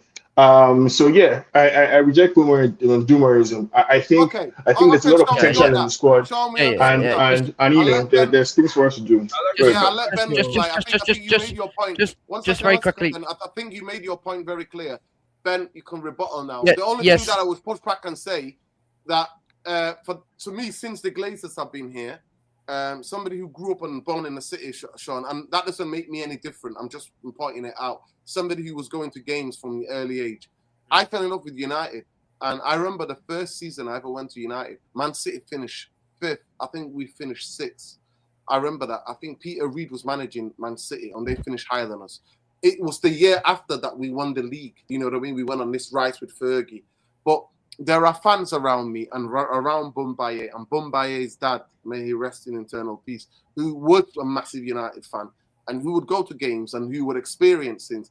Even when they were shit in the 80s, regardless what we weren't challenging. We didn't win the league for 26 years.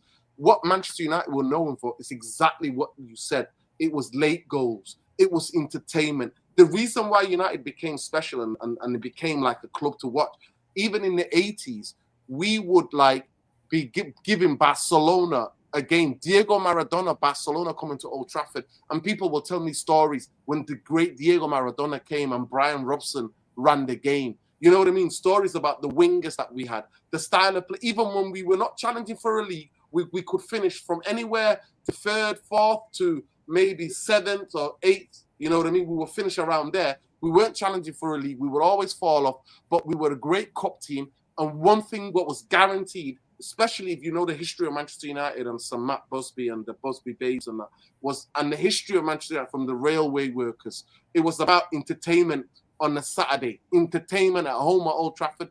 And the quotes about that, the 148 years of Manchester United was about entertainment, entertaining the crowd, having great wingers, having great goal scorers, having last-minute goals. That's what it was about. But in the 20 years, even though we were winning despite of the Glazers because of Fergie's genius, and then Fergie actually caused the Glazers to happen, in what is weird, you can't write this story. If you look at the history of Manchester United, we've only had the first manager, one of the first early managers in the 1920s, he won the league, Busby won the league, and Fergie won. So we're unique in the sense that we've only had 3 managers in our history, in 148 years of Manchester United, to win the league. Only 3 coaches have won the league. So what I'm saying to point that out, Sean, I agree with you about the reason why we fell in love with Manchester United. But I know, being part of the green and gold, right, to try to get the Glazers out, the protest that I went to in 2005, I came from uni. I didn't go to uni that day to come back to Manchester to protest. You can go and look on YouTube. There was a huge riot, civil disobedience taking place outside the stadium. Glazers were driven to the airport by armed police escort. That's what happened then. All of the people who sold to the Glazers, United fans, did some, I can't even repeat on here because YouTube might kick me out if I can tell you what you need to know, what happened to those people's cars, houses. We know what happened. What I'm saying to you is that despite of them, owned by them, the connection that was severed. I agree with you on everything you said until the Glazers became part of the Manchester United story. And by the way, the Martin Edwards of this, the fans didn't always agree with everything they did, Sean, but there was always a connection, an umbilical cord, metaphorically, umbilical cord of that was there, that they loved the club. They wanted the best for the club. Like, for example, when they sold Paul Ince, they used that 8 million or 7 million when they sold him to Inter Milan to transform the training ground. That in all the years of United being the poster boys for the Premier League, that all the money was put back into the football club to make us have the biggest domestic stadium in the UK. You know what I mean? 75-seater stadium. Like, it is always 20 years the Glazers have been here. They're there. That was disconnected because of the way they took over, the lack of care. The thing was always about money for them. Yeah. So what I'm saying to you, I agree with you, but I also fundamentally disagree with you that umbilical cord has been severed, it's been cut, and Fergie left, and we've gone from pillar to post. Now, I am not, Sean, you'll be shocked at this. I'm not as entitled as some of the people who witness this channel and some of the people who know me know that Manchester United have no right. No football team in world history or world football has no right to win trophies. But for being the furthest ahead that we've been in being the Premier League poster boys to how we are falling in the last 13 years, I'm sorry, Sean, it has been apocalyptic. It has been doomsday movie again and again. Not that United have every right to win major trophies, but one thing is that to play, and this is what you're not asked. You just asked about winning football, and the difference that Manchester United and Bombay will tell you when you grew up in this city, we are conditioned. You could say maybe wrongly. You can say no, Bombay, that's wrong. Or Ben, you only live just across the water. That is wrong. That you're conditioned to expect good football. That is the big thing. Manchester United, it's not even good football, Ben. Sean, it's attacking football. Attacking football, entertaining, attacking, coming back from the game going, wow, did you see that goal? Wow, that was an amazing goal. Talking about that on the walk back from home. I don't know if you know Manchester, Sean, but in the winter, it's fucking grim. It's literally grim up north. You live in sunny California, bro. Give me Nigeria, give me fucking Abatu, give me Lagos. There is lovely leisure to it. It is grim, cold, wintry place, right? And going to football and watching entertainment football is what makes it. It is what makes the hairs at the back of my neck stand up. Champions League, under the front lights, Old Trafford, full to the rim, the chanting, the crowd, singing, all that. That's what it's about. So I agree with some of the points you made, but I fundamentally disagree. And I think, I don't know, you underplay it, but I think culturally, I think you severely misunderstand what we feel. And what we feel is the facts to us and in our opinion. What the facts are, the reality of the underground, and what our feelings are, what the Glazers have done to this football club.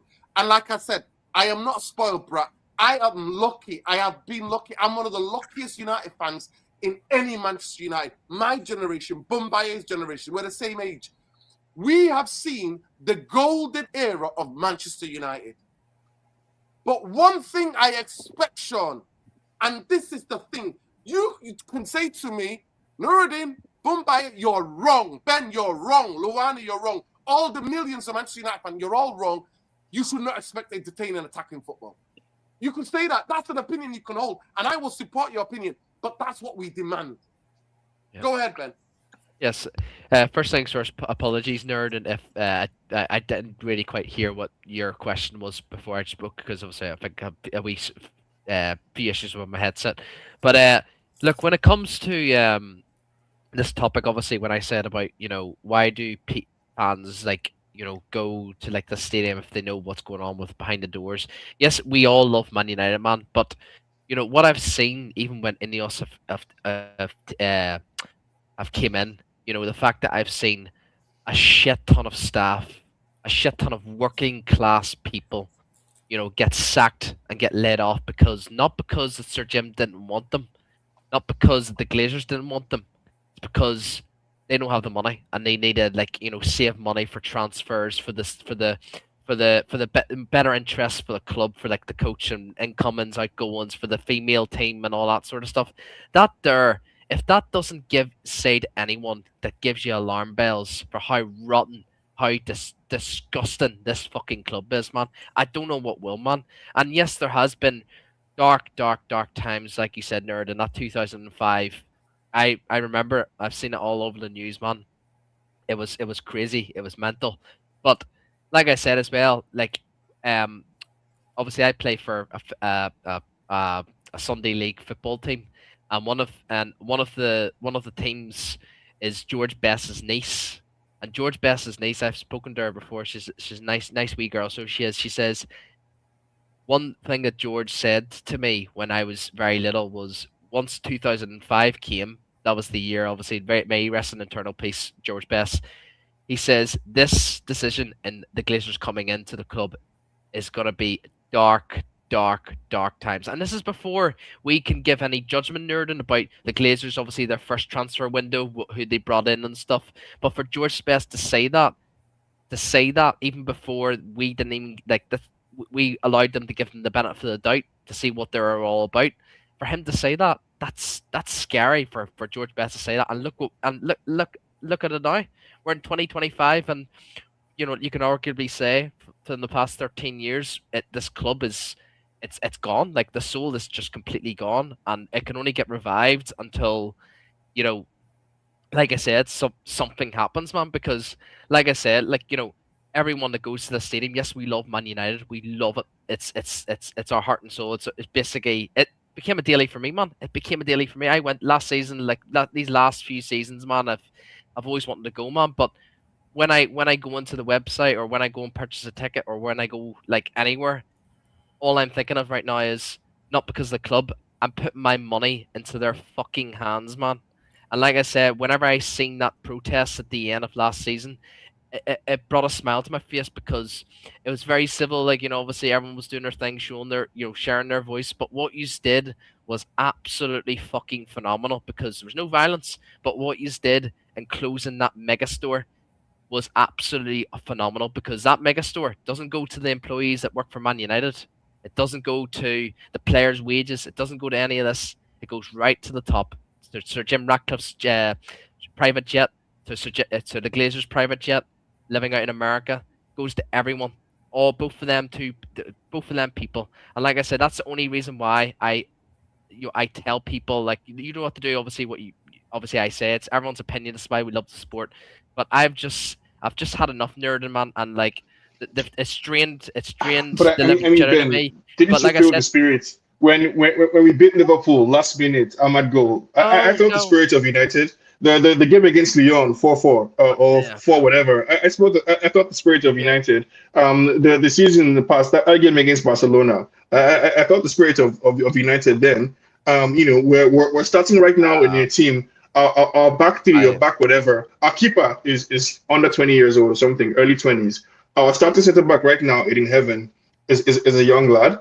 I know we're having arguments over Kobe Minor, but we just saw the Fletcher twins basically get some playing time, considering the legacy of their father, who, by all popular definitions, is not a world-class superstar player. That's Darren Fletcher, but was a Man United player true and true, because we exemplified basically the idea that you don't have to be a superstar. If you work hard, He was you a can great build a player. team. He was a great player, but Player. but he doesn't fit the modern day stat padders, YouTube compilation type of players. He was a team player, In my head, he like does. Gary In my Neville, head, he does. like Wes Brown, Yeah. like many of the players who made United great. So I mean, I feel like there is still, and again, the legacy of Man United is both a shield and a sword, right? It's a shield in the sense that we use it to defend ourselves from fans when we're being bantered, but it's a sword in the sense that it's like an anchor basically hanging over the neck of any United manager, because the weight of the expectation basically is ridiculous to bear. The legacy of United it is too much for any single one manager to focus on. So I think we need to allow the current regime room to breathe, basically, away from our exceptional legacy. Because the legacy that we have, that we're trying to maintain, it's not Brighton's legacy, it's not Spurs, it's not even Arsenal. It is a once in a lifetime achievement by a generational manager, Sir Alex Ferguson, right? He's the greatest manager the game has ever seen to date. So it's not fair, basically, to an extent, it's not fair to hold that legacy over everybody else's head when we can all admit that we were lucky and we caught lightning in a bottle for 20 something years, where we had the longest serving manager who was able to raise three generations of teams, different generations of teams, who was able to evolve a system, who had room to sign Juan Sebastian Veron and fail with him and let him go, had room to bring in Diego Forlan. Forlan didn't work out, we let him go. Fergie, towards the end of his career, started experimenting with the 4-3-3. First, it was Carlos Queiroz, who was the star manager, then Mike Phelan. We went through, we are fortunate as United fans, basically, to have experienced what we experienced in the time that we experienced it, right? It's not, and I agree with Nuruddin saying it's not a right. It's not a right by any stretch of the imagination. It is a wonderful legacy, basically, that we're lucky to have been a part of, right? And I think we need to give Amorim and the current regime some grace if they're not able to live up to, in 20 months that they've been here, if they're not able to live up to the legacy of being the greatest English Premier League team in history. I mean, come on. That's fine. That's fine. Okay, That's fine. Ben, I need Yeah. to let Bombay in. Whatever. Sean, the only thing that I would say, yes, I celebrated the Liverpool goal. I will always celebrate if it's Manchester United on the fives beating Scousers. I will always overhype and over celebrate because it's the way that I've been brought up. Like I said, it's the conditioning. I'm not asking for Manchester United to dominate, to challenge for big trophies. All I'm saying to you, for the way we were ahead of everybody, being the Premier League poster boys of being the biggest league in world football, quotation marks, right? I think every league has its own thing, but the biggest managers, the best players play in this league, well, used to anyway. It's the fact that the thing that what you need to acknowledge is that the way we're conditioned, and I gave you the example of the 80s from 1970, from going down in 1970 when we went down onto Tom Doherty. We basically had an affair with the secretary. He got sacked because he had an affair with the secretary. By the way, they were together, they got married and they were together and they both passed away when they passed away. But anyway, I digress. Just the idea that we went down, we got relegated in 1970, Sean. Do you know the fan base got bigger when we went down into the old Division 2? Because people were like, right, this is a journey now. More fans came to the stadium to watch because they were like, you know what, we're going to win this league. We're going to be there to support this club in this time. And we came back and we became the entertainers. So for me, what you need to acknowledge, Sean, and I don't disagree with a lot of things you said, is that our expectations is going to the stadium. And for me, I'm not asking for too much. You said it's this burden of history. That is the thing. No, like I said to you, I'm one of the lucky ones, Sean. Bombay is one of the lucky ones. Ben is aspect of lucky ones. Luan is similar age to me. I don't know how old you are, Sean, but it's one of the lucky ones. When that song is about our generation. We've seen it all. We've won the lot. We're Manchester United. We're never going to. That is about us. In that sense, Sean, is that for me, the expectation is not to win Champions League or the league title. It's not. The expectation is for Manchester United to be competitive in whatever tournament we're in, whether it's the Premier League, whether it's the Champions League, whether it is the League Cup. Well, I mean, I don't really care about that. But whether it's the FA Cup, whether it's the Premier League, and whether it's the Champions League, those three. For me, they're the three trophies. So I want Manchester United And Boumbaye said it earlier, and I want to bring him back, right? And Luani back to the conversation now. Those two can have a conversation before we finish. Is that we have the expectations to be entertained and winning, but winning in style is the most important thing, especially because of the gigantic and the history we have. That, to me, is the true burden. The true burden is not to win the league. We didn't win for 26 years. Fergie came in 1986. We didn't win till 92. Like, there is none of this. We challenged in 90. You know, we won the FA Cup in 90. 91, 92. I think 91, 92 season we finished like, and 92 Leeds won, if I'm not mistaken, 91. We won 92, 93 season, I think it was, when we won the league after 26 years. So what I'm saying to you is that, Sean, it doesn't matter. Like, it's the football, it's the way we play, it's the way we conduct ourselves, it's the way that we're in synergy with the ownership, and we think the ownership that is there for the best for the football club. And the Edwards were like that. The Edwards owned Manchester United for a long time. That is what they were about, Sean. They cared. Not everybody agreed. There were banners in the 80s saying, sack the board, sack the owners. You know what I mean? But everybody genuinely knew they cared about the football club. Glazers and Jim Durrant, they don't have a fucking clue. They've been here for 2 years, Sean. The evidence is in. Now I'll go to Boumbaye or Luani. Luani, go ahead, and I'm going to mute. Okay. Concerning the conversation about the Glazers, I don't understand why we always have more venom for them than for the people who allow them to come in. I do know that if I'm in the house and the house got robbed, I'll look at the people who gave the key to the thieves to come in. I'll deal with them first before going around looking for the tips. That's why when it comes to the Glazers, I criticize them, but since they've been here, we've been winning. I don't have too much venom for that situation because it's a fight that I can't win. Now, I go back to the statement that you made concerning when you said that the board is bullying Amorim. And Sean interject, say, is not maybe appropriate to use that word. I think the word is suited for the occasion. But I just don't agree that the board is the one bullying Amorim. I believe it's Amorim that's bullying the board. Look, Omar Barada and his cohort took a plane, went and begged this guy, flew him in on his conditions. Okay. When he first came, he said he was going to get rid of certain first teamers that do not fit his mantra. They gave him carte blanche. He did that. Even though he finished as 15th, which is by itself a sackable offense, even though he lost to Tottenham and he came out chatting rubbish, like he's quitting or whatever, they still gave him a preseason. They spent almost $200 million to bolster the team for him. Now, after that spending, we didn't start the season exactly on fire. It came the opportunity to sell Bruno, to reinvest the money into the team. Now, given what we know today, we can say for certainty that Amorim is the one that vetoed that decision. So therefore, he still get that support.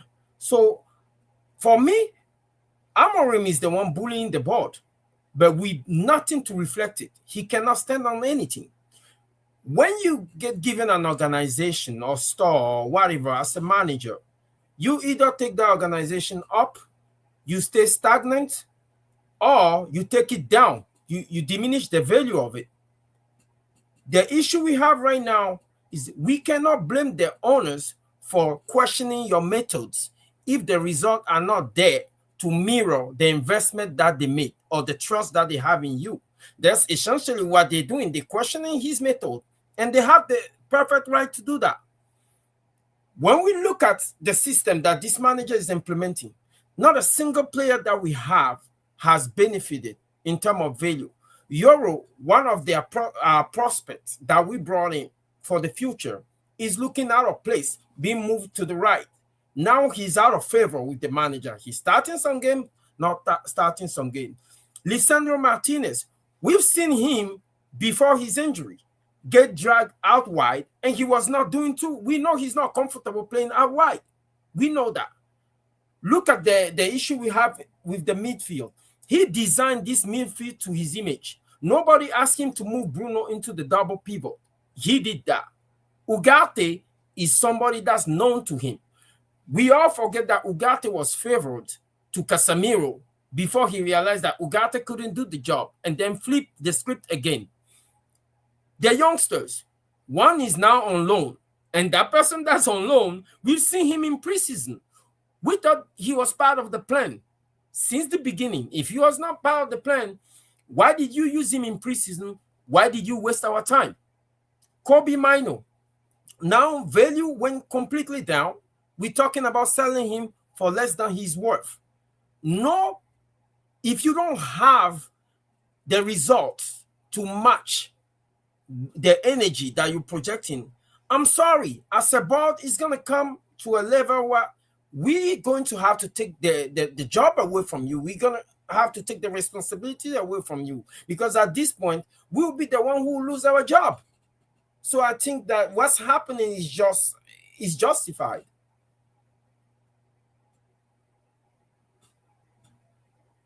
Go ahead, Bombaye. Okay. Yeah, I'm listening. What do you want me to speak on? No, what I was saying to you is that, do you agree that the least that we could expect from Manchester United, whether we're winning league titles or challenging Champions League, is the least that is to get good football, go to the games and be entertained? Yes or no? Did I lie about what we were brought up under? Did I lie about what we thought about Manchester United, the reason why we fell in love with Manchester United? No, absolutely not, bro. I think I feel, not that I agree, I feel everything that you say, you know. Usually me and Sean have a lot of commonalities, I'd say, where, you know, we're optimistic, objective optimism we bring to the show.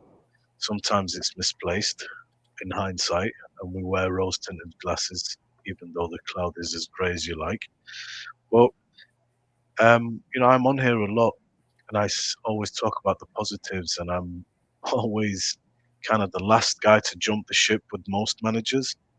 But yeah, Manchester United today is not the Manchester United that I have known, or anywhere near it, in spite of the good moments that we've had that I've celebrated, and even me and you have argued, but this is not comparable.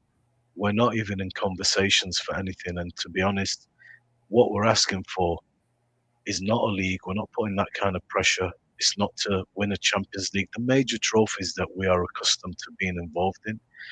It's to be entertained, at least to feel like we watched and were part of something this weekend, to take that away with us and move forward into the next one. And we've really been starved of good football. And for everybody that's been listening to me on this podcast, man, for a few years, the word boring is what has been coming out of my mouth to describe us a lot. I just get bored, man. I need to see something. And recently, one of the best moments of this season was when I watched, which is a rarity, we watched Liverpool game together. It wasn't perfect, but we felt like we were involved in a game. That's what I want to feel. It's a lot of driftwood. So we were competing, we were competitive. We were competitive. We were emotionally invested in the game. You know, we same felt last season. City game was exactly the same. Exactly the same. So that's what we expect, man. That's what makes this club special. And these days, for a long time, we're not part of those conversations, and we just drift in a lot. So that United and this one are worlds apart at the moment. To be honest, man. Yeah, big up. Sean, last word from you quickly, because obviously you've not been on for a while. And then we're going to wrap up, because I need to end this before it's 2 hours, because I've just been reading about YouTube. And basically, listen, big up to Khalees Remedy, by the way, Chief Editor United Real Therapy. But big up, people. Listen, I end it there, Sean. We're going to have hopefully we're going to do a preview tomorrow, if you guys are available, for the game on Tuesday, which I'll be going to with King Saul. So big up to everybody. Love and light. But apparently, Inoes are £18 billion in debt. £18 billion in debt. and Jim the Rat Glazer is struggling to save it. 18. This is what they said on the Times.